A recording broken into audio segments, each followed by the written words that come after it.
When we're at the Ram Truck Workshop at the Rebuilding Exchange, we often work on earth-friendly projects. But today, Sean Buino has a pet-friendly project on tap.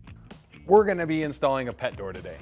We are, and I'd like to show you how to install this on an interior door, nice and easy, so your animal can roam freely throughout your house. Our four-legged friends and their human counterparts are definitely going to be fans of this project. Using an interior pet door allows you to hide your pet's food in not-so-fresh litter box behind a closed door without worrying that they can't get to it. I'm a fan too. We'll only need a couple power tools, a drill, and a jigsaw. Besides that, we just have a marking tool, tape measure, adhesive, and our fasteners, which are the screws. Sean also brings out a small pet door. He purchased this one for about $30, but larger dog doors can cost up to $150. You can find a wide variety of sizes at your local hardware store or online. And we're going to need a door. Absolutely. I brought a door. It's right behind us here. Now, if we're going to do this at home, would we have to take the door off the hinges to do this? I think it's going to be easiest if you take the door off the hinges, put it up on a workbench or a set of horses. Sounds good, Sean. Let's clear this out and get the door up here. So we've got the door in a nice stable position. If you don't have a stable workbench like this at home, you may need a set of clamps. First up, we decide where we want to place the pet door. I'm going to take a tape measure and just mark off the height of where I want this cat door to go.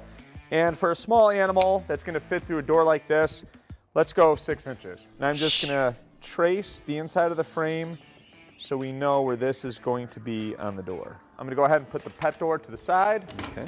And it's time to do some drilling. There you go. I'm going to drill a hole in each corner of the drawn out area. Sean uses a pilot bit to drill all the way through the door. These 4 holes will help guide the jigsaw when we cut out the square. So now we're ready for the jigsaw. Alrighty. I'm going to let you use the jigsaw. Okay. And I want you to just connect the holes on the inner part so we cut out our first initial square. Connect the dots. I think I can handle this one. Go nice and slow. Go ahead from this hole to this hole. Okay, nice job. Thank you.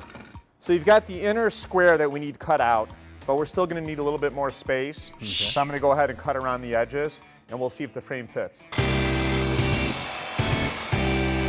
Okay, let's see if the frame fits. All right. Not even close. We're going to need a little more space here. See, sometimes even the pros don't get it right the first time. Sean trims up the edges until the door frame fits nice and snug. So Ryan, we had to trim it up a couple times, but that's okay. I'd rather cut not enough and go back and trim it out than make the mistake of cutting too much out. Absolutely. We take one side of the pet door frame and drill screws into each corner. Then we flip the door over and work on the back. So now we put the back of the cat door in place. So what I'd like to do now is just take a little bit of adhesive and put it on the frame, and then we're going to put it back on the door. We don't need a lot, we just want a little bit on each corner. And this will make sure that the door stays in place on the larger interior door. Once the adhesive dries, we give our pet door a try and decide that any furry friend will enjoy this. Let's say if you have a cat and you have a litter box in a separate room, you put a little cat door on there, he or she can go in and out as they please as they need to use the litter box. Even though this project involved power tools, a beginner could definitely tackle it. Plus, it took us about an hour and set us back less than $50. One more question though. Do you think they come in sizes big enough for a guy like me on those late nights I'm trying to sneak in? You're probably stuck in the doghouse, bro.